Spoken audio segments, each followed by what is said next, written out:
या कार्यक्रमाला थोड्या वेळाने उपस्थित होणारे या राज्याचे जलसंधारण मंत्री नामदार शंकररावजी खडाक साहेब यांचं प्रथमच स्वागत करतो आणि जे कार्यक्रमाला उपस्थित थोड्या वेळापूर्वी होणार आहेत आदरणीय टेमकर सर जे शिक्षण उपसंचालक आहेत त्यांचंही स्वागत करतो आणि मनापासून एक भावना व्यक्त करतो की ज्या माणसाकडं साहित्यिक वलय आहे, ज्या माणसाकडं शिक्षकांचं वलय आहे आणि ज्यांच्याकडे पाहिल्यानंतर आपण सदा प्रसन्न राहू शकतो, हे ज्यांच्याकडे पाहून शिकावं असे आमचे मित्र संजयजी कळमकर.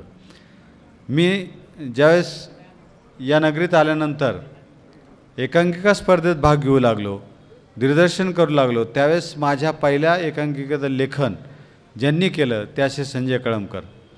यांचा प्रवास तिथून सुरुवात झाला. त्या एकांकिकेला मला 5 ते 6 पारितोषिक मिळाले आणि मी त्यांच्या लेखणीला भारावून गेलो. त्यानंतर ते कथाकथनकार झाले, साहित्यिक झाले. आनंद वाटला. आपल्या परिवारातला माणूस आज खूप पुढे गेला, पण त्याचे पाय जमिनीवर आहे हे पण मला हे पाहून खूप आनंद वाटतो. अतिशय मित्र जोडले त्या माणसाने, शिक्षक तर जोडले, साहित्यिक जोडले, अनेक मित्र जोडले, व्यासंगाने अनेकांना घडवलं. ही त्यांची किमया आज आहे आणि वास्तवतेचं भान ठेवून वास्तव्यावर लिखाण करणं हे त्यांनी सोडलं नाही. जे खरं अर्थाने ज्या तरुण वयामध्ये चिअर्स हे नाव घेतलं जातं, या चिअर्स कादंबरीने त्यांची सुरुवात झाली आणि त्यानंतर एकामागोमाग एक कादंबऱ्या त्यांच्या येत गेल्या. बेकबे सारांशशून्य या शिक्षकांवर लिहिलेली वास्तवतेची कादंबरी असेल, आमच्या पत्रकारिते जीवनावरील झुंड ही त्यांची कादंबरी असेल, राजकारणावर लिहिलेली त्यांच्या एका दुःखाची स्वगते, टोपीवाले कावळे, उद्ध्वस्त गाभारे आणि एका स्वर्गस्थ देशाची गोष्ट ज्याचं प्रकाशन नुकतंच कोहिनूर मंगल कार्यालय इथं झालं होतं. मनापासून त्यांनी ज्या कादंबरी लिहिल्या त्या खूप गाजल्या, अनेक पारितोषिके त्यांना मिळाली आणि ह्याही कादंबरीला जी वास्तवतेचं भान ठेवून आणि जे खरं सध्याची परिस्थिती जी आहे, मी मेलो त्याची गोष्ट त्यांनी मरणापूर्वीच लिहून ठेवली. मी त्यांचं मनपूर्वक स्वागत करतो आणि या कादंबरीला भरपूर बक्षिसे मिळवत अशी अपेक्षा महाराष्ट्र साहित्य परिषद आणि शब्दगंध साहित्य परिषदेच्या वतीने व्यक्त करतो. पुन्हा एकदा सर्वांचं स्वागत करतो. काल आमच्या कार्यक्रमाला आवर्जून उपस्थित असलेल्या ज्येष्ठ साहित्यिक आणि शब्दालय प्रकाशन श्रीरामपूरच्या संचालिका सुमतीताई लांडे इथं उपस्थित आहेत, त्यांचे मनपूर्वक स्वागत करतो. अनेक नगरीचे आमचे ज्येष्ठ पदाधिकारी, ज्येष्ठ लेखिका इथं उपस्थित आहेत, शिक्षक उपस्थित आहेत, त्यांचं पुन्हा एकदा महाराष्ट्र साहित्य परिषद नगर शाखेच्या वतीनं आणि शब्दगंध साहित्य परिषदेच्या वतीनं मनापासून स्वागत करतो. जय महाराष्ट्र. धन्यवाद सर. आपण सर्वांचं शब्दसुमनांनी स्वागत केलेलं आहे. तमसो मा ज्योतिर्गमये, अंधाराकडून प्रकाशाकडे घेऊन जाणाऱ्या तेजाच्या पूजनाला भारतीय संस्कृतीमध्ये अनन्यसाधारण असं महत्त्व आहे आणि म्हणूनच आजच्या या कार्यक्रमाची औपचारिक सुरुवात दीपप्रज्वलनाने होईल. आदरणीय व्यासपीठाला मी विनंती करतो आपण दीपप्रज्वलन करून या कार्यक्रमाचं उद्घाटन करावं.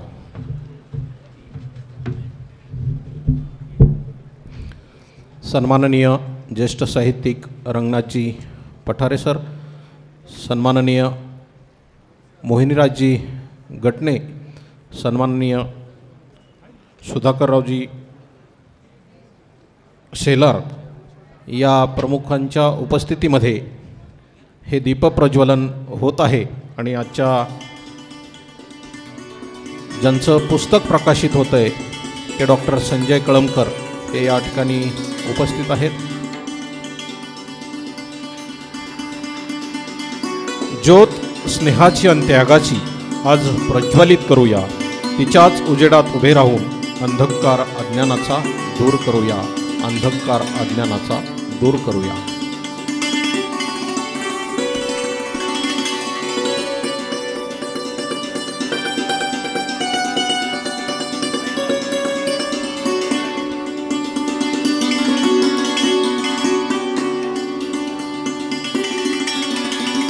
सर्व मान्यवरांना मी धन्यवाद देतो.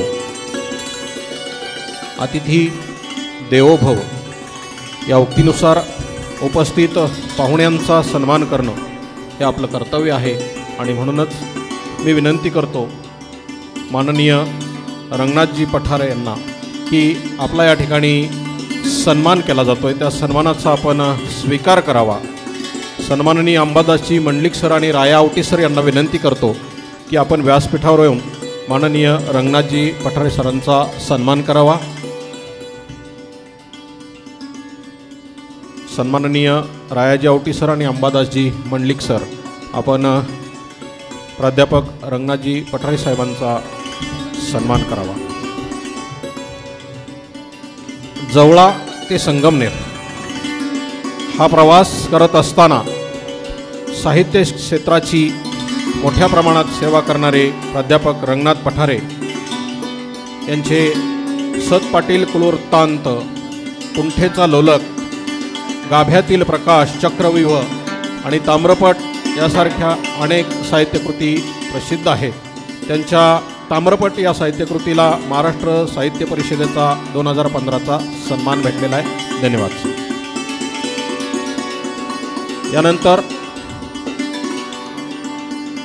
यानंतर माननीय सुधाकररावजी शेलार यांचा या ठिकाणी सन्मान केला जातोय। माननीय सुधाकररावजी शेलार हे अहमदनगर महाविद्यालयातील मराठी संशोधनचे प्रमुख आहेत। त्यांचा सन्मान करण्यासाठी मी विनंती करतो सन्माननीय मारुती कुलट सर आणि संतोषजी भोपे सर यांना आपण व्यासपीठावरती यायचं आहे आणि हा सन्मान करायचा आहे। माननीय सुधाकरजी शेलार यांना विनंती करतो आपण या सन्मानाचा स्वीकार करायचा आहे।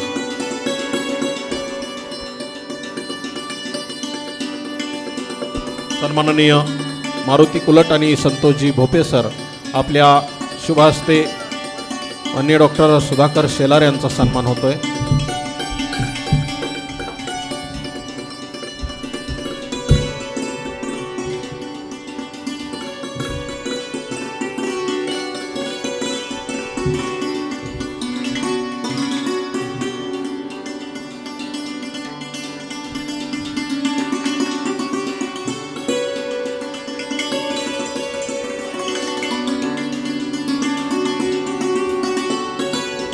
सन्माननीय वैभवजी दिघे सरांना विनंती आहे कृपया व्यासपीठाकडे या। पुढील सन्मान सन्माननीय मोहनीराजजी गटणे, जे दूरदर्शनवरती बऱ्याच वेळा आपण त्यांना भेटत असतो आणि नगरमध्ये बऱ्याच वेळा भेटत असतो, असे सन्माननीय मोहनीराजजी गटणे यांचा सन्मान वैभवजी दिघे सर यांच्या शुभ हस्ते होत आहे। मोहिनीराजजी गटणे सर, आपणास विनंती आहे या सन्मानाचा आपण स्वीकार करावा। सन्माननीय दिघे सर, एक मिनिट। नितीनजी काकडे सर, आपणास विनंती आहे कृपया व्यासपीठावर जा।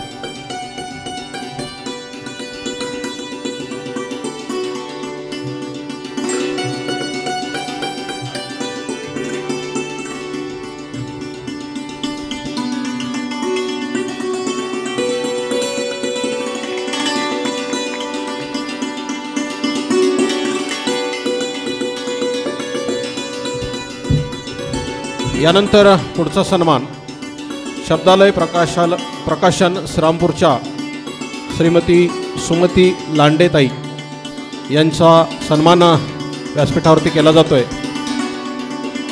स्वाती गोरे मॅडम यांना विनंती आहे आपण हा सन्मान करण्यासाठी व्यासपीठावरती यायचं आहे आणि सुमतीताईंना विनंती आहे सन्मान स्वीकारण्यासाठी आपण व्यासपीठावरती यायचं आहे।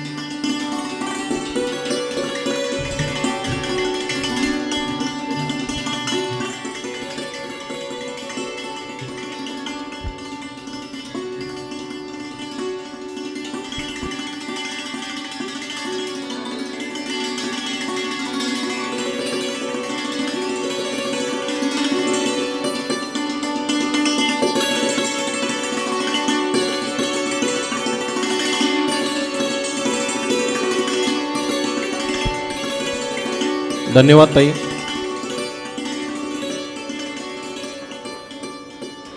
हा जो कार्यक्रम या ठिकाणी आज संपन्न होत आहे, डॉक्टर संजयजी कळमकर यांच्या 13व्या साहित्यकृतीचं प्रकाशन या ठिकाणी संपन्न होत आहे आणि या कार्यक्रमाचं प्रास्ताविक करण्यासाठी मी विनंती करतो प्राध्यापक रवींद्र काळे यांना आपण या कार्यक्रमाचं प्रास्ताविक करावं। सन्माननीय प्राध्यापक रवींद्र काळे।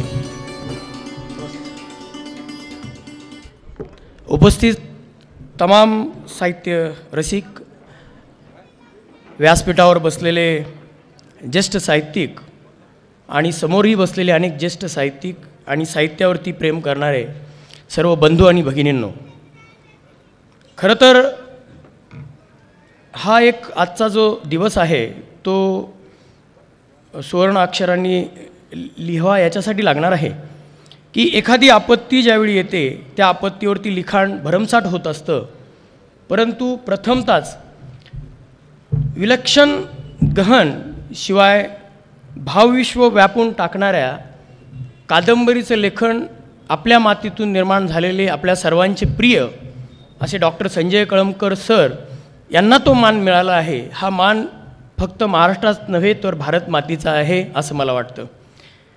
या ठिकाणी ज्यावेळी आमच्या चर्चा होत असतात तर ह्या ज्या वेदना आहेत 2.5 वर्षात आपण मागील ज्या अनुभवल्या त्या सगळ्या संवेदनांना शब्दांचे रूप देऊन अतिशय योग्य पद्धतीने सिस्टमच्या विरोधात जाऊनही सिस्टमच्या बरोबर राहण्याचं एक कसब जे कळमकर सरांच्याकडे ऑलरेडी आहे पहिल्याच त्यांच्या साहित्यकृतीपासून. जसं आता आमचे एक मित्र त्यांनी सांगितलं की चिअर्स नावाचा एक कथासंग्रह त्यांचा प्रथमतः प्रकाशित झाला. ते त्यांची साहित्यकृती पहिली साहित्यकृती होती कथासंग्रह. त्यातूनच ते सगळे लक्षणं दिसून आली होती की माणसाच्या जगण्याचा जो मार्ग आहे तो किती भयानक जरी असला तरी तो अतिशय सहजरित्या वाचकाच्या मनावर बिंबवणं आणि त्यातून फक्त आम्हाला तुम्हाला काही उपदेश द्यायचा हे न दाखवताही लेखक अलगदरित्या तो विचार मनात कसा ठेवू शकतो ही साहित्यकृतीचं एक वैशिष्ट्य जे कळमकर सरांचे आहे. त्याच्यामुळे माझ्यासारखेच तमाम महाराष्ट्रातील किंबहुना बाहेरही काही महाराष्ट्रीयन जे राहतात ते या सरांच्या कादंबरीवरती पहिल्यापासूनच प्रेम करतात. आजपर्यंतचा जर आपण अदमास घेतला तर ज्या वेगवेगळ्या कादंबऱ्या सरांनी लिहिल्या आहेत त्या सगळ्या कादंबऱ्या हे मला असं वाटतं की त्या त्या स्तरावरती त्या त्या काळाची गरज होती म्हणून लिहिल्या गेल्या आहेत. आता इथे आमचे गुरुवर्य डॉक्टर शेलार सर आहेत, ते खूप उत्कृष्ट समीक्षक आहेत.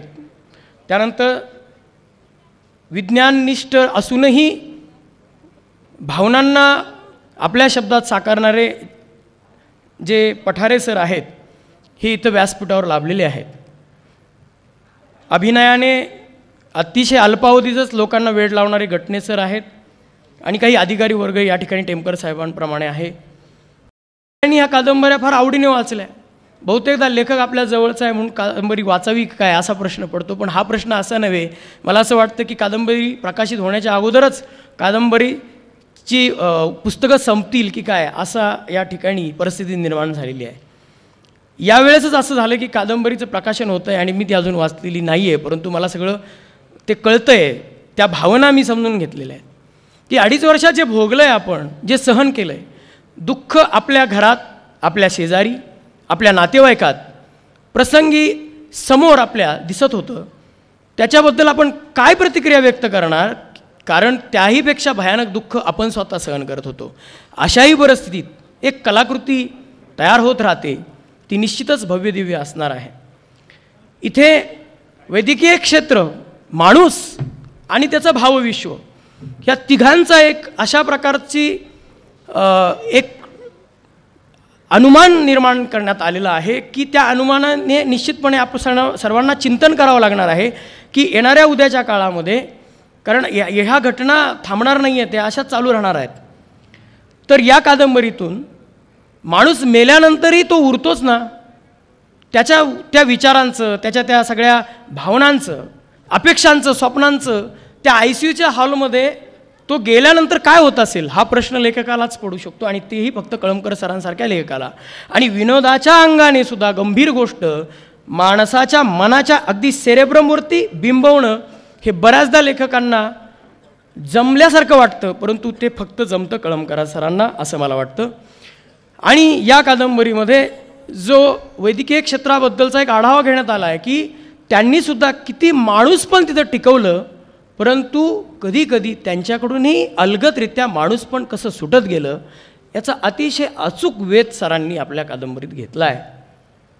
ही सगळी पार्श्वभूमी ज्यावेळी लिहिली आहे आज आपल्याला त्याचं काहीच वाटणार नाही, परंतु मला खात्री आहे की येणाऱ्या काळामध्ये अनेक पिढ्या ज्यावेळी ही कादंबरी वाचतील त्यावेळी आजचा जो आपल्या सगळ्यांना हादरून टाकणारा जो काळ होता त्याची प्रचिती जर पुन्हा एकदा घ्यायची असेल तर ह्या कादंबरीचा संदर्भ येणाऱ्या भविष्यकाळात घ्यावे लागेल असं मला वैयक्तिक वाटतं.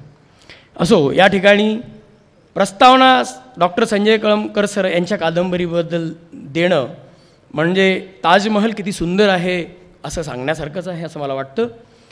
तर मी फक्त इथे हे सांगेल की आमचं भाग्य, आम्ही त्यांच्यावरती खूप प्रेम करतो.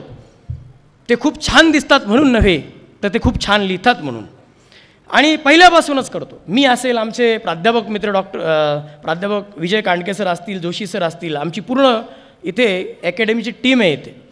आता ते सौजन्य सरांच्या मोठे मनामुळे आम्ही खालून लावून दिलं आहे. सौजन्य वगैरे नाही काही सर, तुम्ही आम्हाला उलट ही संधी दिली आहे. अहो, तुमच्यासारखे साहित्यिक कलावंत ही जी आज प्रत्यक्षरित्या आम्ही पाहू शकतो आहे, हे आता हरवत चाललं आहे. म्हणजे अलीकडे बऱ्याचदा काय होतं की खरं हिरे आणि सोनं वापरण्याची परवडणारी अवस्था नाही राहिली आपली. आपण डुप्लिकेट वापरायला सुरू करतो आहे. तसंच झालं आहे साहित्य क्षेत्रातसुद्धा डुप्लिकेट्स खूप तयार झालेत. पण खरे ज्याला म्हणतो ना आपण, ते अजूनही तुमच्या रूपाने आमच्या समोर आहेत. आम्ही त्यांच्याशी साहित्य स्पर्श करू शकतो, तुमच्या शब्दांना आम्ही समजून घेऊ शकतो आणि तुमच्याशी आम्ही संभाषण करू शकतो. हे आमचं भाग्य आहे. त्यामुळे इथे पुनश्च एकदा मी सर्वांचं स्वागत करेल. आणि सरांनी आम्हाला त्यांच्या या प्रकाशन सोहळ्यामध्ये अक्षर वाङ्मय इतक्या प्रतिष्ठित प्रकाशक संस्थेकडून ही कादंबरी प्रकाशित होत आहे.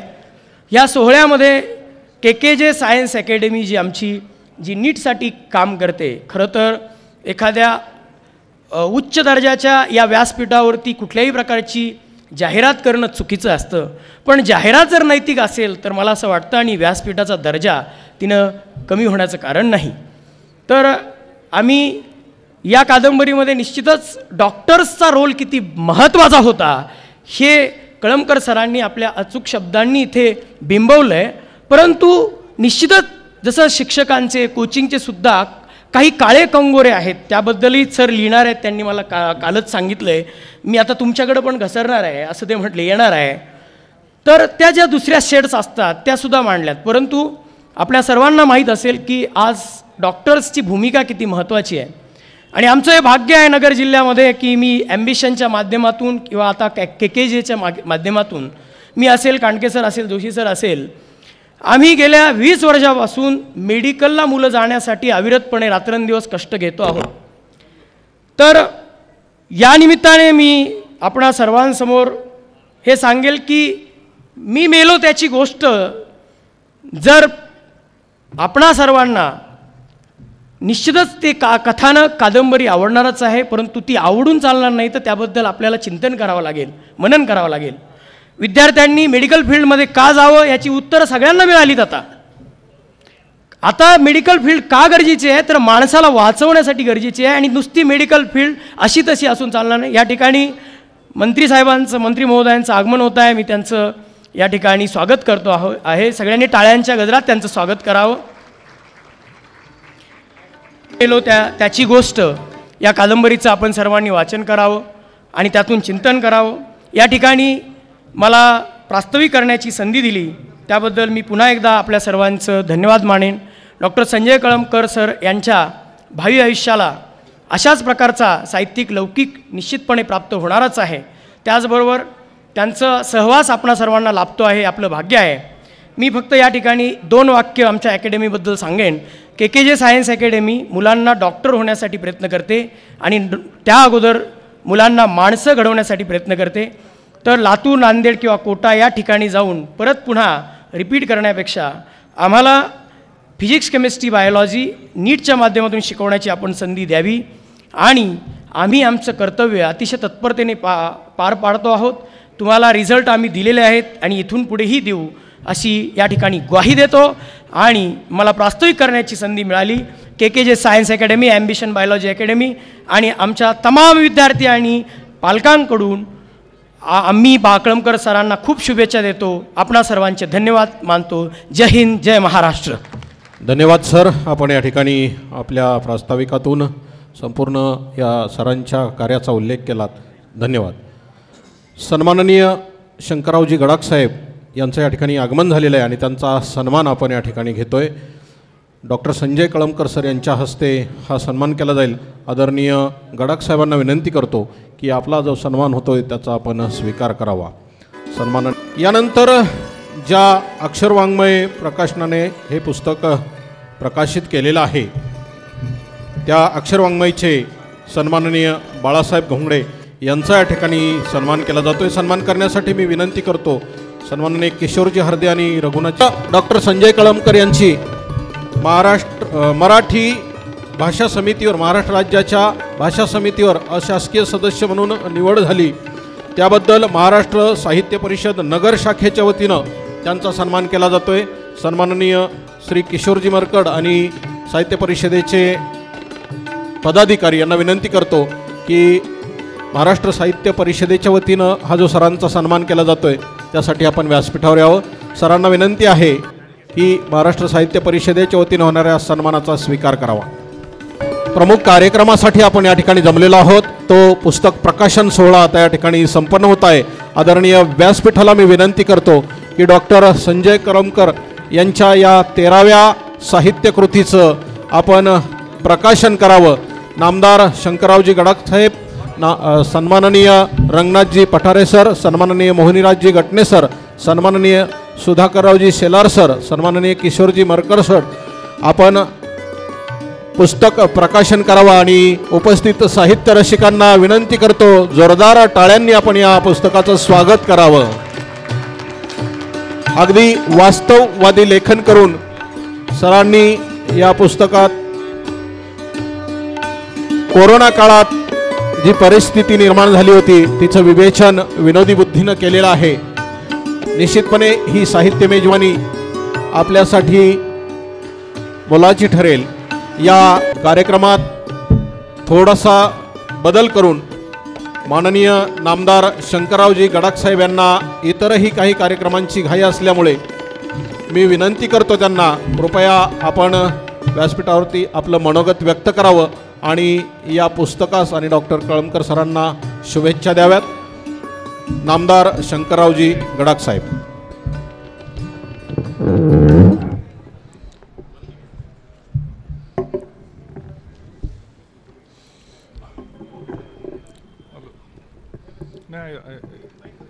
आजच्या या गोड आणि अतिशय चांगल्या कार्यक्रमाकरता उपस्थित असलेले ज्येष्ठ साहित्यिक आणि आदरणीय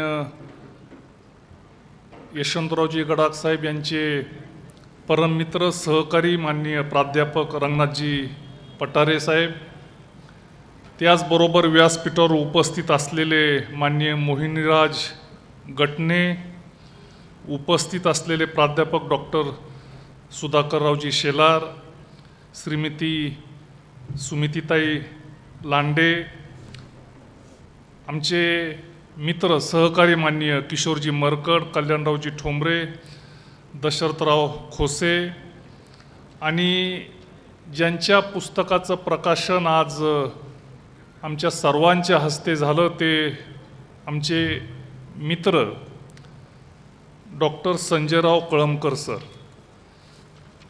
मी आपल्या सर्वांच्या वतीने हे आज जे पुस्तक प्रकाशित केलं गेलेलं आहे, मी मेलो त्याची गोष्ट, हे प्रकाशित झालं असं व्यासपीठाच्या वतीने मी जाहीर करू इच्छितो आणि सांगू इच्छितो की मी काय एवढा मोठा नाही की माझ्या हस्ते हे प्रकाशन व्हावं, परंतु संजयरावचं मागे आपल्या सर्वांना सांगितलेलं आहे की आमची एक वेगळ्या प्रकारची मैत्री आहे. योगायोगाने त्यांची पहिली नोकरी सोनई परिसरामध्ये सुरू झाली आणि मी त्या परिसरामध्ये सार्वजनिक जीवनामध्ये यायला सुरुवात केल्यानंतर आमची रोजची चहावरची चर्चा व्हायची, ते आपल्याला सर्वांना कल्पना आहे. आणि त्यांनी मला मागच्या 8 दिवसापूर्वी फोन केला मुंबईला की मी एक पुस्तक लिहिलं आहे आणि त्याचं प्रकाशन मला करायचं आहे आणि तुमच्या हस्ते करायचं आहे, पठारे साहेब आहेत, बाकीची सगळे मंडळ आहेत असं त्यांनी सांगितलं. आणि मी त्यांना सांगत होतो की अधिवेशनाचा काळ आहे, धावपळ आहे, महाशिवरात्र आहे त्या दिवशी, परंतु त्यांनी आग्रह धरला की कितीही धावपळ आणि किती तुमच्या पाठीमागे व्याप असला तरी पुस्तकाच्या प्रकाशनाला यावं लागेल. आणि त्यांचं असंच असतं, ते ठरवतात आणि माझा कार्यक्रम कुठलाही काही जरी असला तरी माझा कार्यक्रम ठरवण्याचा अधिकार त्यांनी त्यांच्या हातात घेतलेला आहे. त्याप्रमाणे मी आज इथे आलो. धावपळ आहे, परवा अधिवेशन सुरू होतं आहे, उद्या उस्मानाबादला मीटिंग ठेवलेली असल्यामुळे मी जाहीरपणे सांगू इच्छितो की मी अजून हे पुस्तक वाचलेलं नाही, परंतु वेळ भेटल्यानंतर नक्कीच हे पुस्तक वाचणार आहे. त्या पुस्तकाच्या बाबतीमध्ये मला त्यांनी थोडीशी कल्पना दिली की कोरोनाच्या काळामध्ये प्रचंड वेळ होता आणि त्या काळामध्ये काहीतरी लिहावं असं त्यांना सुचलं आणि त्याप्रमाणे त्यांनी लिहिलं. मला वाटतं या अगोदर त्यांनी लिहिलेलं आहे, कविता लिहिलेल्या आहेत. त्यांच्या अनेक कविता मी त्यांच्या तोंडातनं ऐकलेल्या आहेत, कवी संमेलनामध्ये, सोनई परिसरामध्ये किंवा नगरमध्ये. परंतु हे पहिलंच पुस्तक त्यांनी लिहिलेलं आहे आणि ते देखील मला वाटतं कोरोनावरती त्यांनी लिहिलेलं आहे, ते सांगत आपल्याला होते. मला वाटतं कोरोना या आजाराविषयी इथे जे बसलेले आहेत आणि एकूणच समाज ढवळून निघालेला होता. एकही असं कुटुंब नसेल की ज्याच्यामुळे कोरोनाला प्रत्यक्ष अप्रत्यक्षरित्या काही झळ बसली नाही. मी आत्ताच सांगत होतो पठारे साहेबांना, गडाख साहेबांचे ते अतिशय जवळचे मित्र आहेत. मागच्याच महिन्यामध्ये ते गडाख साहेबांना भेटायला गेले होते आणि कारण होतं की कोरोनाच्या आजारातनं, जीवघेण्या आजारातनं ते बाहेर पडले म्हणून ते भेटायला गेले होते. आणि आमच्याजवळ गडाख साहेब बोलले नाहीत, परंतु मित्राजवळ बोलले की डॉक्टरांनी त्यांना आम्हाला सांगितलं होतं की गडाख साहेब फक्त आता काही तासांचे आहेत, तासांचे उरलेले आहेत, कारण त्यांचा हार्ट रेट एकदम कमी झाला होता. हार्टचं फंक्शन फक्त 10 ते 15% खाली आलं होतं आणि त्यामुळे आता ते वाचू शकणार नाहीत. तुम्ही तुमच्या पुढच्या तयारीला लागा. शेवटी कितीही मोठा माणूस असला तरी देखील ज्यावेळेस घरातला कर्ता पुरुष, पिता असं काहीतरी होईल असं वाटल्यानंतर आम्ही सर्वजण हबकून गेलो. परंतु त्यानंतर 2 दिवस काहीच झालं नाही, आहे तसे सिरियस राहिले आणि 3ऱ्या दिवसापासनं मग प्रगती त्यांची सुरू झाली, रिकव्हरी सुरू झाली आणि 4 ते 5 दिवसानंतर डॉक्टर देखील अचंबित झाले की अशा प्रकारे इतका गेलेला पेशंट परत रिकवर होऊ शकतो. आम्ही ज्यावेळेस भेटायला गेलो, डॉक्टरांना विचारलं की काय झालं. डॉक्टर म्हटले की ते आमचंही श्रेय नाही, तुमचंही नाही, तुम्ही इथे आणलं म्हणून. केवळ पेशंटच्या विल पॉवरमुळे तो पेशंट वाचला. अशा पद्धतीने आपण बघितलं, अनुभव बघितले की कोरोनामुळे अनेक जण घाबरून दवाखान्यामध्ये उपचाराअभावी तर गेलेच, परंतु ज्यांच्यावरती उपचार चालू होते, केवळ शेजारचा पेशंट गेला म्हणून देखील घाबरून अनेक पेशंट गेले. दुसरी जी लाट आली त्या लाटेमध्ये दणानून आपल्याला त्या लाटेने सोडलं. प्रचंड तुटवडा औषधांचा असेल, बेडचा असेल, आरोग्य सेवेचा बोजावारा उडाला. परंतु अशा वेळेस देखील माणुसकी कामाला आली. अनेक कार्यकर्ते हे जीवाची पर्वा न करता कोरोनामध्ये जे आजारी पडत होते त्यांना सहकार्य करण्याचं काम करत होते आणि हे करत असताना त्याचं बारीक निरीक्षण करून अशा पद्धतीने संजयराव कळमकरांसारखे अनेक जण आहेत जे लिहित होते, निरीक्षण करत होते. त्यांच्या बाबतीतही मला धन्यवाद दिले पाहिजे की असे प्रसंग आल्यानंतर याच्यातनं पुढे आपण काय शिकलं पाहिजे. मी माझ्या वतीने सांगू इच्छितो की मी हे शिकलो की कोरोनामुळे जे बघितलं, जे अनुभवलं की पैशाला, पदाला, सत्तेला काही महत्त्व उरलेलं नाही. ते काळ जर आठवला तर अनेक कुटुंब असे होते की मुलगासुद्धा विधी करता जाऊ शकत नव्हता. मनात असून देखील किंवा काही घाबरून देखील याच्यापेक्षा वाईट काळ तो कुठला. आणि म्हणून कोरोनाने आपल्याला बरंच शिकवलं आहे, परंतु मला वाटतं की येणाऱ्या काळामध्ये असे जे प्रसंग आपल्यावरती आलेले आहेत कोरोनासारखे, अजूनही कोरोनाचं संकट संपलेलं नाही, परंतु येणाऱ्या काळात असं समाजामध्ये एकामेकाला बरोबर घेऊन जाण्याकरता एक चांगलं सौहार्दाचं वातावरण आपण सर्वांनी ठेवलं पाहिजे. आणि मला वाटतं त्या दृष्टिकोनातून या पुस्तकाचा नक्कीच उपयोग होईल अशी माझी धारणा आहे.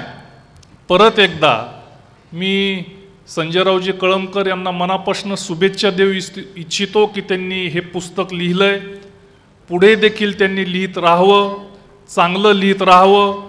कोरोना असेल नसेल तरी देखील वेळ काढून, कोरोनामुळे तुम्हाला वेळ मिळाला म्हणून तुम्ही लिहिलं, परंतु येणाऱ्या काळामध्ये वेळ काढून जाणीवपूर्वक तुम्ही लिहा, अतिशय चांगलं लिहिता. आणि एक आपला मित्र चांगलं लिहितोय हा देखील अभिमान आमच्यासारख्यांना आहे. म्हणून येणाऱ्या काळामध्ये त्याकरता तुम्हाला मनापासून शुभेच्छा देतो. आपली सर्वांची रजा घेतो. माझे 2 शब्द संपवतो. नमस्कार. धन्यवाद साहेब, आपण या ठिकाणी सरांच्या पुस्तकास शुभेच्छा दिल्यात. दरम्यान हे व्यासपीठ जरी या कार्यक्रमाचं नसलं तरी साहेब, जुनी पेन्शन हक्क समितीच्या वतीनं आपल्याला एक निवेदन देण्यात येणार आहे, त्याचा तो स्वीकार करावा अशी आपणास विनंती करतो.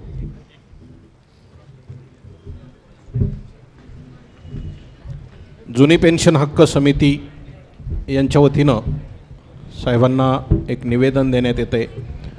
हे व्यासपीठ या गोष्टीचं जरी नसलं तरी शिक्षकांचा हा अत्यंत जिव्हाळ्याचा प्रश्न, कर्मचाऱ्यांचा हा अत्यंत जिव्हाळ्याचा प्रश्न म्हणून हे निवेदन या ठिकाणी दिलं जातं आहे.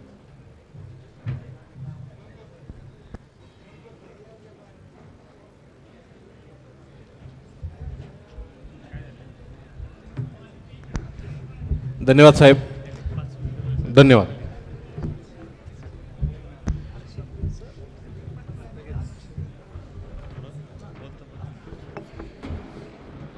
यानंतर मी विनंती करतो डॉक्टर संजयजी कळमकर सर यांना या आपण आपलं मनोगत या ठिकाणी व्यक्त करावं. डॉक्टर संजयजी कळमकर. आत्ताच या ठिकाणी राज्याचे मृद व जलसंधारण मंत्री सन्माननीय नामदार शंकररावजी गडाख साहेब यांनी प्रकाशनासाठी जो वेळ दिला त्याबद्दल मी त्यांचे आभार मानतो. व्यासपीठावर या निमित्तानं उपस्थित मराठी भाषेला अभिजात दर्जा मिळावा म्हणून ज्यांनी सरकारला अत्यंत सबळ पुरावे त्या ठिकाणी दिले, त्या समितीमध्ये अत्यंत अभ्यासूपणे काम केलं.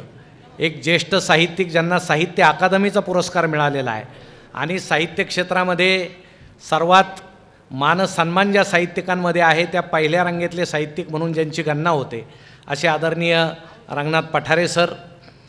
खरं म्हणजे प्रकाशनाला येणं, प्रस्तावना लिहिणं, मलपृष्ठावर ब्लर्ब देणं हे धाडस कुणी करत नाही, त्यांच्याकडे कुणी जातच नाही, त्यांच्यासमोर सांगायला हरकत नाही. कारण अनेकांचा अवमान होण्याची दाट शक्यता असते. काही प्रश्न विचारले जातात, त्याचे उत्तर आपल्याला येत नसतात, परंतु पहिल्यापासून खूप अवघड लोकांशी मैत्री करणं मला आवडतं. म्हणून ते ज्येष्ठ असले तरी माझे मित्र झाले आणि ते नेहमी अनेकांविषयी बोलत असतात की तो अमुक कादंबरीकार कसा आहे, ते सांगतात तो दुय्यम दर्जाचा कादंबरीकार आहे. त्यामुळं ते माझ्याविषयी मनात काय म्हणत असतील याची मला जाणीव आहे, तरी ते वरकरणी तसं बोलत नाहीत. म्हणून मी त्यांना मनपूर्वक त्यांचे आभार मानतो आणि इतका वेळ त्यांनी आपल्याला दिला त्याबद्दलही त्यांचे आपणा सर्वांच्या वतीनं आभार मानतो.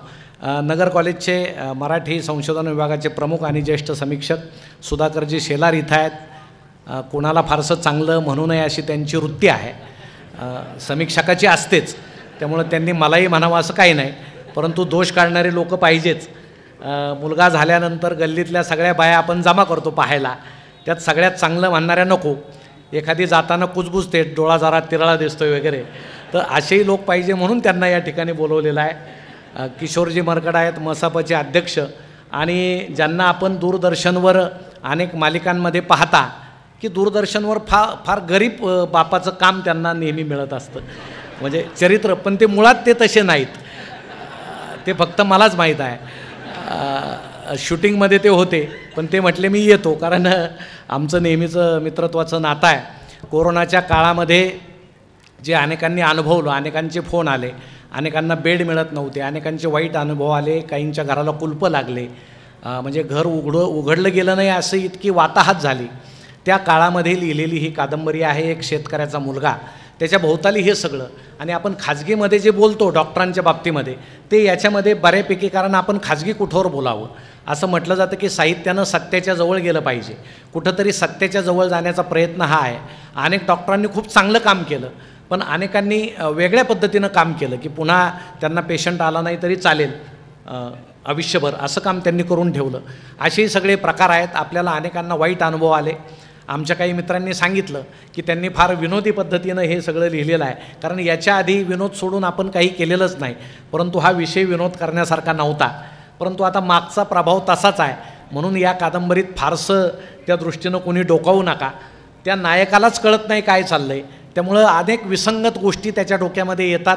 वाचकानं खूप अवधान जर ठेवलं तरच त्याला ही कादंबरी नीटपणे समजेल, हे मी सुरुवातीला सांगतो. नाही तर पहिले 2-3 पानं वाचल्यानंतरच आपण सांगाल की यांनी कोरोनाच्या अवस्थेतील लिहिलेल्यामुळं वाचण्यात काय मजा नाही. तसं नाही, पुढं वाचत राहा. अनेक चांगल्या सत्य गोष्टी त्यातून तुम्हाला समजतील. जाता जाता काही खऱ्या गोष्टी ज्या समजल्या. सर, खेड्यापाड्यात फार गमती झाल्या.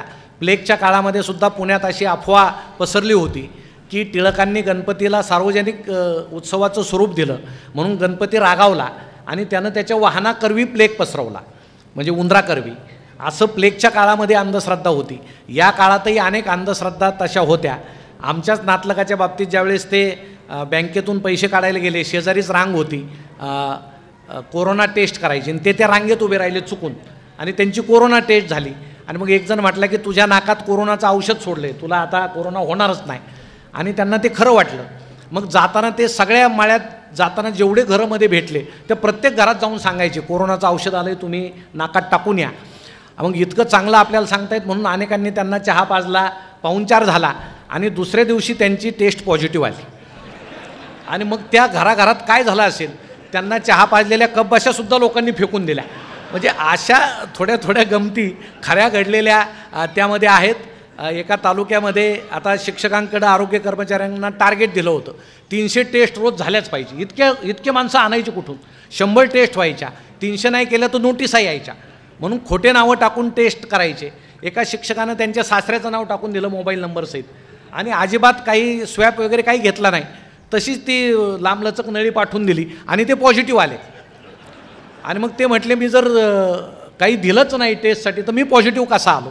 तर या अनेक गोष्टी ज्या त्या काळात घडल्या या त्यामध्ये आहेत. परंतु मी माझी आई जी आता हयात नाही, त्या काळात आईच्या ज्या आठवणी आहेत, मी हे आईलाच समर्पित केलेलं आहे. त्या काळात नदीला जाणं, तिच्या मागं ती हांडा घेऊन डोक्यावर जायची, आम्ही ताटल्या घेऊन जायचो, ती झिरा नदीमध्ये करायची त्या वाळूमध्ये, आणि त्या ताटलीतून ते स्वच्छ निर्मळ पाणी. माझ्या चिचोंडी गावचे सुद्धा माझे मित्र खूप इथं आहेत, त्यांना माहीत आहे आमच्या गावात पाण्याचं दुर्भिक्ष आहे, तर ते ताटलीनं हांड्यात पाणी भरायची. आमच्याकडे ज्यावेळेस महापूर यायचा सगळ्या गाड्या त्या ठिकाणी उभ्या राहायच्या, आणि मग त्यांना गावातील लोक भाकर बेसन भाजी असं रात्रभर खायला द्यायचे. त्यात अनेक मुलं असायचे. हे सगळं मला त्या ठिकाणी आठवलं. एका गावाचं वर्णन, एका शेतकऱ्याचं मुलाचं वर्णन, त्या निमित्तानं त्याच्या भोवताली घडलेल्या घटनेचं वर्णन यामध्ये मी केलं आहे. मी मेलो त्याची गोष्ट, म्हणजे अर्थात मी त्या ठिकाणी जिवंत राहत नाही. मला निश्चितपणे वाटतं की जिवंतपणेच आपण मेल्यानंतर काय आपल्याला अनुभव मिळेल, कारण अंत्ययात्रेत तुमच्याशी मला बोलायला मिळालं नसतं. या ठिकाणी जणू त्याच कार्यक्रमाला तुम्ही माझ्या आलेले आहेत असं आपण समजूया, कारण कादंबरीचं नाव तेच आहे. त्यामुळे इथं जरी श्रद्धांजली वाहण्याची वेळ आली तर फार कुणाला काही बोलता येणार नाही, कारण खरं बोलावं लागेल मी असल्यामुळं. आणि श्रद्धांजलीत काही का बोलू शकतो, ऐकायला तो माणूस नसतो. त्यामुळं या कादंबरीचं नाव बदलू नये असं अनेक मित्रांनी सुचवलं, आमच्या साहित्यिक मित्रांनी, म्हणून तेच नाव या ठिकाणी दिलेलं आहे. प्रकाशक बाळासाहेबांनी अत्यंत देखण्या स्वरूपामध्ये ही कादंबरी आपल्यासमोर आणली. मी त्यांना सांगितलं आज 50% किमतीत ही कादंबरी द्या. ते म्हटले नगरमध्ये हे काय वेगळंच आहे, आम्ही 10-20% वर कमिशन देत नाही. म्हटलं आमच्या लोकांना प्रकाशनाच्या दिवशी 50% सवय आहे, त्यामुळं तुम्ही ते द्या. ते म्हटले तुम्ही आम्हाला इथं झोपून जाल. म्हटलं आता कादंबरीचंच नाव ते असल्यामुळं सगळ्यांनी तो अनुभव घेतला तरी चालेल, म्हणून त्यांचेसुद्धा मी आभार मानतो. आणि फार काही न बोलता या ठिकाणी टेमकर साहेब भोसे गावामध्ये त्यांचा सत्कार आहे, ते आले तर वेळेवर येतील. अचानक पालकमंत्री साहेबांची बैठक असल्यामुळं पाटील साहेब इथं आलेले नाहीत, तेही उशिरानं का होईना या ठिकाणी येतील. परंतु व्यासपीठावर जे महनीय उपस्थित आहेत त्यांचं मार्गदर्शन आपल्याला ऐकायचं आहे. सर, हा शेवटचा प्रकाशनाचा कार्यक्रम करायचा असं माझ्या मनात आलं, कारण आमचे मित्र खूप राबतात या कार्यक्रमासाठी, खूप छान नियोजन करतात, जिल्ह्यातील खूप लोक कार्यक्रमासाठी येतात. पण किती दिवस आपण लिहायचं, प्रकाशित करत राहायचं, हाही प्रश्न आहे. म्हणून मला वाटतं कादंबरीचं नावही असं आहे की यानंतर काही प्रकाशित करू नये, तो एक पूर्णविराम आहे. आणि लोकांनी तेच गृहीत धरावं की हे त्याच वेळेस त्यांनी जाहीर केल्यामुळं पुढं काय अपेक्षा धरण्यात मजा नाही. परंतु तुमचं प्रेम आहे असंच माझ्या साहित्यावर ठेवावं, एवढी विनंती मी आपल्याला करतो. आपण उपस्थित राहिलात त्याबद्दल मनपूर्वक आपले आभार मानतो आणि थांबतो. धन्यवाद. धन्यवाद सर. खरं तर पूर्णविराम हा शेवट नसतो. आपल्या या पूर्णविरामानं नवीन साहित्याची निर्मिती व्हावी अशी अपेक्षा या ठिकाणी व्यक्त करतो आणि माननीय मोहिनीराजजी गटणे सर यांना विनंती करतो की आपण या ठिकाणी आपलं मनोगत व्यक्त करावं. सन्माननीय मोहिनीराजजी गटणे सर. नमो व्रातपते नमो गणपते नमः प्रमथपते नमस्ते अस्तु लंबोदराय एकदंताय विघ्ननाशिने शिवसुताय श्रीवर्धमूर्तये नमो नमः. मंचावर उपस्थित आदरणीय रंगनाथजी पठारे सर, माननीय शेलार सर, बऱ्याच लोकांना देशी विदेशीची यात्रा करून आणणारे आमचे मित्र किशोरजी मरकड आणि चिमटे काढत काढत विनोद काढणारे आमचे मित्र संजय कळमकर, कारण त्या सगळ्यांनी माझा उल्लेख खूप आदराने केला आहे. गटणेजी, गटणे सर, मोहिनीराजजी, त्यामुळे मी आता कळमकर सरच म्हणणार आहे संपूर्ण भाषण होईपर्यंत, नुसता संजय म्हणणार नाही. आज ह्या प्रकाशन सोहळ्यासाठी जे काही आपण इथे जमलो ते बघून खूप आनंद झाला. कारण हे बोलण्याची म्हणून गोष्ट बोलत नाही, पण आज जवळजवळ 3 वर्षांनी असा एक खूप छान अनुभव आपण परत पूर्वीसारखा आनंद घ्यायला लागलेलो आहोत. आमच्या कलाकारांच्या दृष्टीनं, अभिनेत्यांच्या दृष्टीनं जे काही मूळ पाया जिथे घडतो ती राज्यनाट्य स्पर्धा, तीसुद्धा यावर्षी दणक्यात चालू आहे माऊली संकुलला. तोही सर्वांच्या मनाला आनंद देणारी गोष्ट आहे आणि हा प्रकाशन सोहळा हाही या ठिकाणी सगळ्यांना आनंद देतो आहे. त्यामुळं मधल्या ह्या काळात जे काही घडून गेलं ते आपण विसरायचं ठरवूयात. पण तरीही आज मी ह्या संजय कळमकरांचा मला ज्या दिवशी फोन आला की असा असा कार्यक्रम आहे महाशिवरात्रीला आणि तू यायचं आहेस, तर मी म्हटलं अरे काय आहे असं. तर म्हटलं मी मेलो त्याची गोष्ट अशी एक कादंबरी आहे, त्याचं प्रकाशन आहे. त्याशी मी तिथं पक्क करून टाकलं की ह्या कार्यक्रमाला जायचंच. मी नाही म्हटलं असतं तर मग मी मेलो त्याची एक गोष्ट वेगळीच झाली असती. त्यामुळं आणि मी मेलो त्याची गोष्ट हे ते मागच्या जे लिखाण आहे आजपर्यंतचं, त्याच्या एका स्वर्गस्थ देशाची गोष्टही आम्ही वाचली पूर्ण. आणि आज इथं समोर आदरणीय मेधाताई बसलेले आहेत, पालवे सर, बरेच सगळे आदरणीय लेखक, लेखिका, कवी, कवयित्री बसलेले आहेत. मी शाळेत असताना मेधाताईंनी लिहिलेलं कोणार्क ते कन्याकुमारी पुस्तक वाचलं होतं. आमच्या आईनं मला ते वाचायला दिलं होतं. असं एक एक वाचनाची आवड निर्माण जी होती त्यातूनच संजय कळमकर हा आमचे कॉलेजला असतानाचे मित्र झाले आणि त्यांच्याशी चिमटे काढत काढत असं आमचे दोघंही एक सारख्याला. ती मग अशी म्हणले ना, टी व्हीवर गरीब माणसाची भूमिका करतो पण तसं तो नाही आहे, हे खरं आहे. त्यामुळं एकमेकांचे टॉन्टिंग करत, चिमटे काढत हे असं आमचं सगळं मैत्री घडत गेली. विनोदी लेखन करणं, विनोदी सादरीकरण करणं हे खरं त्या मानाने फार अवघड आहे. एक आता आज तुम्हाला मी एक ह्या शिवरात्रीच्या निमित्ताने सांगू इच्छितो की आज शिवाचं हे आहे उत्सव म्हणूयात आपण त्याला. आणि अंगिकम भुवनम यस्य वाचिकम सर्व वाङ्मयम आहार्य चंद्र तारादी त्वम नमस् सात्विकम शिवम, असं आमचं नटराजाला वंदन करण्याचा मंत्र आहे. आता नटराज म्हणजे शिवाचाच अवतार आणि आज शिवाचीच उत्सव. त्यामुळं ह्या आजच्या दिवशी शिवाला जे अर्पण करतात बेलाचं पान, त्याबद्दलही एक मंत्र म्हटला जातो की त्रिगुणम त्रिगुणाकारम त्रिनेत्रम च त्रयायुधम त्रिजन्म पाप संहारम एक बिल्वम शिवार्पणम. म्हणजे शिवाला एक बेलाचं पान अर्पण केलं तर 3 जन्माची पापं धुतली जातात, असा एक वेदातला मंत्र आहे. तसं एक विनोद माणसाच्या 10 समस्या हलक्या करतो. मग गंभीर चर्चेपेक्षा जेव्हा विनोदी वातावरण असतं, हास्य खेळाचं वातावरण असतं, मैफिल छान जमते, त्यावेळेस आपण सगळं शारीरिक मानसिक दुःख विसरतो थोडा वेळ का होईना. म्हणून विनोदाला आपल्या आयुष्यामध्ये खूप स्थान आहे आणि त्याचा कुठेही अतिरेक होऊ न देता पाहिजे तिथे बरोबर थांबून पुन्हा थोडंसं गंभीर स्वरूप देणं आणि पुढे चालत राहणं ही कला संजय कळमकरांना खूप उत्तम साधलेली आहे. आणि आम्हाला आमच्या मित्रमंडळींमध्ये आम्ही काही काही मध्यंतरी एक उपाधी दिलेल्या आहेत काही काही लोकांना. आमचे फ्रेंड्स आहेत पण रिस्पेक्टेड फ्रेंड, असं एक आदरणीय मित्र असंही असतं. तर मग अशी काळे सर इथे येऊन गेले, प्रास्ताविक केलं. काळे सरांनाही आम्ही बऱ्याच वेळा मंचावर अभिनय करताना रंगमंचावर पाहिले. तुम्ही पण एकदा बघा सरांना अभिनय करताना मंचावर. त्यांची स्वतःची अकॅडमी सांभाळून, शिक्षण सांभाळून, दशमी गावातून नगरमध्ये येऊन त्यांनी स्वतःची कला जोपासली. कला जोपासणं हे एक माणसाला जगण्यासाठी असलेलं टॉनिक आहे असं माझं स्पष्ट मत आहे. आता यापुढे आपण बाकीच्या विचारवंतांचीही विचार ऐकण्यासाठी उत्सुक आहात. तर आता आपण परत भेटूयात माझ्या पुनर्जन्माची गोष्ट पुस्तक प्रकाशनाला.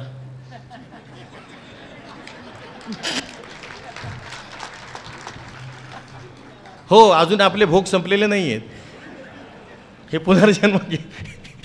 त्यामुळं उत्तरोत्तर प्रगती हो. आजही मुंबईत आम्ही अभिनेते म्हणून वावरताना संजय कळमकरचं नाव निघालं की खूप लोक उत्तम लेखक म्हणून, आणि त्यावेळेसचं जे अभिनय ह्याचं होतं हास्याचं, हास्य सम्राटमध्ये अजूनही मुंबईतली लोक त्यांना विसरलेले नाही आहेत. त्यामुळं अशा मित्रांची नावं निघाली आपल्यासमोर आणि आपल्या गावातली की आम्हाला खूप आनंद होतो, अभिमान होतो. आणि मग त्यानंतर आम्ही इथे येऊन त्यांना सांगतो तुझं नाव फार आदराने घेतलं जातं, चल बरं जरा बाहेर चक्कर मारून येऊ. आणि मग अशा वेळेस आपल्या मैत्रीचं खूप अभिमान वाटतो. इथं उपस्थित असलेल्या प्रत्येकाच्या बाबतीत आपापल्या आयुष्यामध्ये अभिमानास्पद गौरवास्पद कामगिरी घडो. संजय कळमकरांच्या हातून असंच अजूनही लिखाण व्हावं. त्यांनी जरी मनोदय व्यक्त केला आता थांबावं म्हणून, तरी पण काही वेळेस थांबणं आपल्या हातात नसतं. चला पुढं, चला पुढं, चला पुढं, त्याच्यात ते आपल्याला पुढंच जावं लागतं. त्यामुळं यापुढची सगळ्या पूर्ण वाटचालीसाठी शुभेच्छा. अक्षरवाङ्मय प्रकाशनाने हा कार्यक्रम केला, त्यांनाही एक मित्र या नात्याने मी धन्यवाद देतो. या ठिकाणी येऊन हा कार्यक्रम संपन्न केला. सूत्रसंचालक फार उत्तम सूत्रसंचालन करतायत. माझं लक्ष सगळं त्यांच्याकडं, कारण मी पूर्वी खूप कार्यक्रमानं सूत्रसंचालन केलेलं आहे. त्यामुळं इतरांनाही बोलायला ते वेळ देतात, त्यामुळं उत्तम सूत्रसंचालन आहे. अशा ह्या सगळ्या उत्तम अशा आनंदी वातावरणामध्ये उर्वरित सर्वांचं उर्वरित आयुष्य असंच उत्तम आरोग्यदायी ऐश्वर्यसंपन्न हसत खेळत उत्तम आरोग्याचं जावो, हीच आज शिवरात्रीच्या दिवशी मी देवादिदेव महादेवांच्या चरणी प्रार्थना करतो आणि सर्वांना शुभेच्छा देऊन थांबतो. काही चुकलं माकलं असेल तर माफ करा बोलताना, परंतु मला नाही वाटत काही चुकलं, पण ती म्हणायची पद्धत आहे म्हणून मी म्हटलं. त्यामुळं पुन्हा एकदा सगळ्यांना धन्यवाद. जय हिंद, जय महाराष्ट्र. धन्यवाद सर. खरं तर गंभीर बाबा पाहायची आम्हाला सवय होती, पण आपणही सरांच्या सोबत राहून विनोद करता हे आम्हाला आज समजलं. यापुढं काही विनोदी भूमिकाही आपण कराव्यात अशी अपेक्षा आम्ही या ठिकाणी व्यक्त करतो. यानंतर मी विनंती करतो प्राध्यापक डॉक्टर सुधाकरजी शेलार यांना की आपण आपलं मनोगत या ठिकाणी व्यक्त करावं.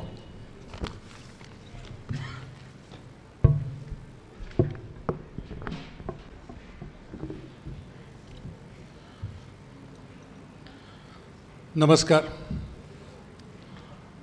मी मेलो त्याची गोष्ट या कादंबरीच्या प्रकाशनानिमित्तानं या कादंबरी संदर्भात मी आपल्याशी काही एक संवाद साधतो आहे. खरं तर संजयजी कळमकर बोलून गेल्यानंतर आणि त्यांचे मित्र त्यांच्या सहवासात आले की कसे विनोदी होतात हे आपण आता अनुभवलेलं आहे. कळमकर बोलून गेल्यानंतर बोलणं तसं अवघड आहे आणि असा अवघड प्रसंग त्यांनी माझ्यावरती अनेक वेळा आणलेला आहे. ते बरोबर घेऊन जातात आणि ऐन वेळेस सांगतात की आता माझ्यानंतर हे बोलतील. यांचे सगळे विनोद करून झालेले असतात. आता आपण काय विनोदी बोलायचं हा खरा प्रश्न असतो. आज माझी अवस्था खरं तर सोयरीक जमवणाऱ्या मध्यस्थासारखी झालेली आहे. प्रकाशक बाळासाहेब घोंगडे आणि आमचे मित्र संजय कळमकर यांची सोयरीक मी घडवून आणली. आता तुमच्या लक्षात येईल तुमच्यापैकी अनेकांच्या की मध्यस्थाला काय काय सहन करावं लागतं ते मी आत्तापर्यंत सहन करत आलो आहे. इथून पुढेही मला वाटतं बरंच काही मला सहन करावं लागणार आहे. मी मेलो त्याची गोष्ट. कळमकरांची एक प्रतिमा निर्माण झालेली आहे की विनोदी कथाकार, विनोदी कादंबरीकार म्हणून. मला वाटतं ही त्यांची पहिली कादंबरी आहे की ज्या या सगळ्या प्रतिमेला ही कादंबरी छेद देणारी अशी कादंबरी आहे. काय कळमकरांनी या कादंबरीमध्ये केलेलं आहे? कोरोनाबद्दलची सगळी माहिती, सगळं काही व्यासपीठावर समाज माध्यमांमधून आलं, प्रसारमाध्यमांमधून आलं, अनेक व्यासपीठांवरून बोललं गेलं. हे तुम्हा आम्हाला सगळ्यांना माहिती आहे. तुम्हा आम्हाला सगळ्यांना ज्या गोष्टी माहिती आहेत, ज्या गोष्टी परिचयाच्या आहेत, त्याच परिचित गोष्टींचं अपरिचित दर्शन घडवण्याची ताकद ही फक्त लेखकामध्ये असते, कारण त्याच्याकडं प्रतिप्रकाश असतो, प्रतिभा असते. वुहानमध्ये काय झालं, तिथल्या डॉक्टरनी काय केलं, नंतर चीनमधून कोरोना कसा आला, गाव पातळीवरती काय झालं, याचं सगळं ग्रामवास्तव तुम्हा आम्हाला माहिती आहे. पण कळमकरांसारखा एखादा माणूस ते कादंबरीमध्ये बरोबर पकडतो. या समाज वास्तवाचा, कौटुंबिक पातळीवरच्या समाज वास्तवाचा असेल, सामाजिक पातळीवरच्या समाज वास्तवाचा असेल, आर्थिक पातळीवरच्या समाज वास्तवाचा असेल, या कादंबरीमध्ये त्यांनी नेमकेपणानं वेध घेतला आहे. आणि सगळ्यात महत्त्वाचं म्हणजे कोरोना झालेल्या व्यक्तीच्या मनोविश्वाचा वेध घेण्याचा प्रयत्न ह्या कादंबरीमध्ये केलेला आहे. पुंडलिक गव्हाणे नावाचा एक साधा, एका गावखेड्यामध्ये राहणारा एक सुशिक्षित बेकार तरुण आहे. साबलखेड एक प्रतिकात्मक गाव आहे. हा ग्रामीण तरुण कोरोनाग्रस्त होतो आणि जीवन मरणाच्या उंबरठ्यावर पोचतो. हळूहळू ग्लानीत जातो. मृत्यूचं प्रतीक असणारा एक अनामिक पक्षी खिडकीमध्ये येऊन बसतोय आणि त्याला सोबत चालण्याची विनंती करतोय, चल मी तुला न्यायला आलो आहे. मृत्यूचं इतकं सुंदर रूपक या कादंबरीमध्ये, कादंबरीभर अधूनमधून ते येत राहतं. इतकं सुंदर रूपक कळमकरांनी योजलेलं आहे की माणूस त्याच्यामध्ये हळूहळू गुंतत जातो. जाणीव नेणिवेच्या सीमारेषेवरती ही कादंबरी रेंगाळत राहते आणि काहीशा फ्लॅशबॅक पद्धतीनं स्मरणसाखळीच्या रूपात नायकाच्या पूर्वजीवनातील प्रसंग त्याला आठवत जातात. कधी त्याला स्वप्न पडतात, कधी भास होतो, कधी त्याच्या प्रेमजीवनातील हळवे प्रसंग त्याला आठवत जातात. या आठवणमधूनच साबलखेड्यातील त्याचं वास्तव्य, त्याचं कॉलेज जीवन, त्याची मित्रमंडळी, प्राध्यापक मंडळी, त्याचं कॉलेज जीवन, त्याचं PhD करतानाचं प्रेम प्रकरण, वनिता नावाच्या मुलीबरोबरती त्याचं, दोघांचाही विषय जयवंत दळवींच्या संशोधनावरती आहे. दोघंही कोकणामध्ये जातात, त्यांचे वाल्मिक सर त्यांच्याबरोबरती असतात आणि या निमित्तानं मग शिक्षण क्षेत्रावरती केलेलं भाष्य. डॉक्टर खानापुरेंचं एक कॅरेक्टर येतं, एक व्यक्तिचित्र त्याच्यामध्ये येतं आणि डॉक्टर खानापुरेंच्या माध्यमातून वैद्यकीय क्षेत्रावरती येणारं भाष्य, असं एका एका व्यक्तिचित्रणामधून त्या त्या क्षेत्राबद्दलचं भाष्य कळमकरांनी या कादंबरीमध्ये केलेलं. हे जे काही सगळं जीवन आठवतं या नायकाला, हे काय जीवन आहे? आत्तापर्यंतच्या सगळ्या ग्रामीण कथा कादंबऱ्यांमधून ज्या पातळीचं जीवन चित्रण आलेलं आहे त्याच पातळीचं हे जीवन चित्रण आहे. पण कोरोनामुळं हे सगळं उद्ध्वस्त होतं. कोरोनामुळे त्याला अनेक हादरे बसतात आणि मग ह्या विस्कटलेल्या घडीमधले जे प्रसंग आहेत त्यामधलं जे मानवी वर्तन आहे, त्या वर्तनाची लेखकानं केलेली मीमांसा जी आहे, ती मीमांसा म्हणजेच या कादंबरीचं कथानक आहे असं आपल्याला म्हणता येईल.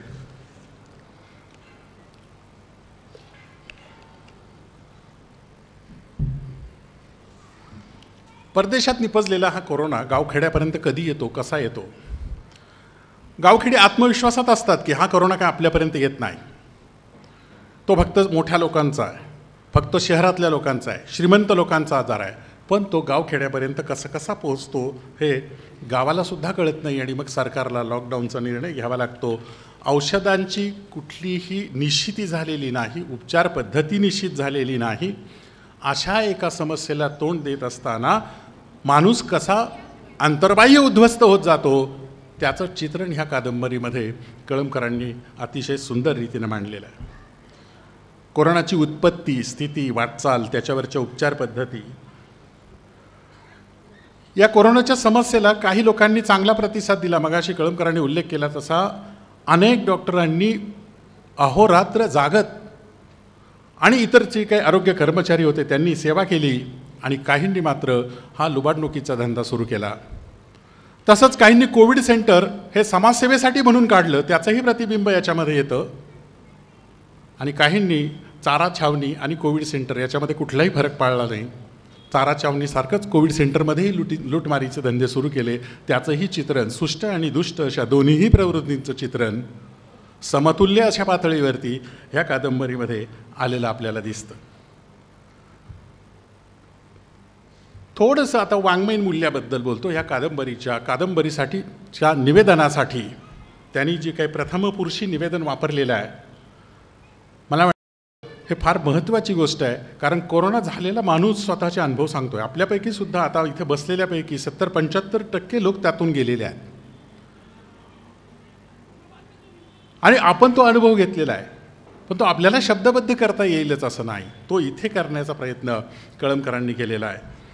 हॉस्पिटलमधलं वातावरण साक्षात करण्याचा प्रयत्न कळमकरांनी केलेला आहे. एक शब्द त्यांनी फार सुंदर वापरलेला आहे की जेव्हा त्याला स्कॅन करायला, त्या नायकाला स्कॅन करण्यासाठी त्या खुर्चीवरती बसून नेलं जातं, त्या सगळ्या यंत्रणा हातापायाला लावलेल्या आहेत, त्या काही काळासाठी काढल्या जातात. ऑक्सिजन मात्र तसाच नाकाला आहे आणि त्याला स्कॅन करण्यासाठी नेलं जातं. ती जी ट्रॉली ढकलत जाते तेव्हा ते मित्र आजूबाजूला उभे आहेत आणि ते त्याच्याबरोबर बोलत आहेत. याला कळमकरांनी वैद्यकीय अंतयात्रा असा शब्द वापरलेला आहे. म्हणजे अगोदर खरेखुरी अंतयात्रा निघण्याच्या पूर्वीची ही वैद्यकीय अंतयात्रा कोरोनानं तुम्हा आम्हाला सगळ्यांनाच भोगायला लावलेली आहे. हे स्वतःचंच मरण हा नायक इथे भोगतो आहे. मी फार काही त्यातलं कथानक आणि फार काही त्याचे बारकावे सांगत बसत नाही. ते तुम्ही आता कादंबरी तुमची बहुतांशी लोकांनी खरेदी केलेलीच आहे आणि ती तुम्ही घरी गेल्यानंतर वाचणार आहात. ती वाचल्यानंतर तुमच्या लक्षात येईल. एक शेवटचा प्रसंग आहे, तेवढा फक्त मी मुद्दामहून वाचून दाखवणार आहे, कारण तो खरोखर वाचण्यासारखा आहे. लेखकाची ताकद काय असते हे आपल्याला कळायचं असेल तर कादंबरीसुद्धा वाचता आली पाहिजे. माझ्यासमोर बहुतांशी शिक्षक वर्ग आहे याची मला पूर्ण कल्पना आहे. आणि आता अलीकडं प्राथमिक शिक्षक खूप PhD कडे वळल्यामुळं त्यांचा आमच्याशी दाट संपर्क येतो आहे. शेवटचा प्रसंग आहे. म्हणजे संत तुकाराम महाराज जे म्हणाले होते ना, आपुले मरण पाहिले म्या डोळा, तो जाहला सुख सोहळा अनुपम. कोरोनाने मृत्युमुखी पडलेला हा माणूस, काय त्याचा सोहळा आहे, अंतिम काय त्यानं मांडलं आहे. पक्षी, मगाशी मी सांगितलं तसं एक अनामिक पक्षी खिडकीमध्ये येतोय आणि तो त्याला सतत बोलावतोय. एकदाची हा नायक त्याला साथ देतो, प्रतिसाद देतो आणि त्याच्याबरोबर निघून जातो. हा तो शेवटचा प्रसंग आहे. गायकोतीला येऊन मला वाचवू पाहणाऱ्या त्या पांढऱ्या आकृत्यांशी लपाछपी खेळत मी हळूच सटकलो आणि त्या अनामिक पक्षात सामावून गेलो. डॉक्टर हतबुद्ध होत म्हणाले, ही इज डेड. डोळ्यात अपार करुणा साचलेल्या सिस्टरने दबका हुंदका दिला. वेदनेच्या शृंखला तटातट तोडून निघालेलो मी. आतल्या आत तिला म्हणालो गुड बाय. कोणीतरी माझ्या चेहऱ्यावर पांढरी चादर ओढली. तीक्ष्ण सूर्यांनी आभाळभर सपासप वार केल्यासारखा मुसळधार बेगुमान पाऊस. हजारो रेडे पिसाळून हंबरावेत तसा ढगांचा आक्रोश, विजांचा थैथयाट.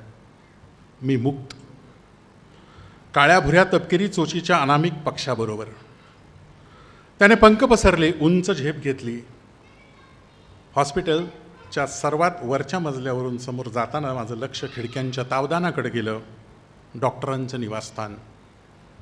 खिडकीबाहेर पाहत कोणीतरी हमसून रडते. कोणीतरी तरुण स्त्री असेल, डॉक्टरांची बायको. हा चेहरा कुठेतरी पाहिला आहे आपण. आणि रपरपणाऱ्या पावसाकडे पाहत ती अचानक वेड्यासारखी किंचाळली, बुद्धू. हा संदर्भ थोडासा सांगावा लागेल. बुद्धू म्हणणारी त्याची ही पूर्वीची प्रेयसी आहे. कादंबरी वाचल्यानंतर ती लक्षात येईल. कुठं चाललोय आपण, मी पक्षाला विचारलं. तो विचित्र चित्कारत म्हणाला, अखंड खोल निरव शांततेत जिथे वेदना नाही. मला आईला भेटायचं आहे. मी तिला विचारल्याशिवाय कुठेही येणार नाही. तो चिवचिवला, चल. विस्तीर्ण आकाशाच्या पोकळीत आम्ही उडत राहिलो.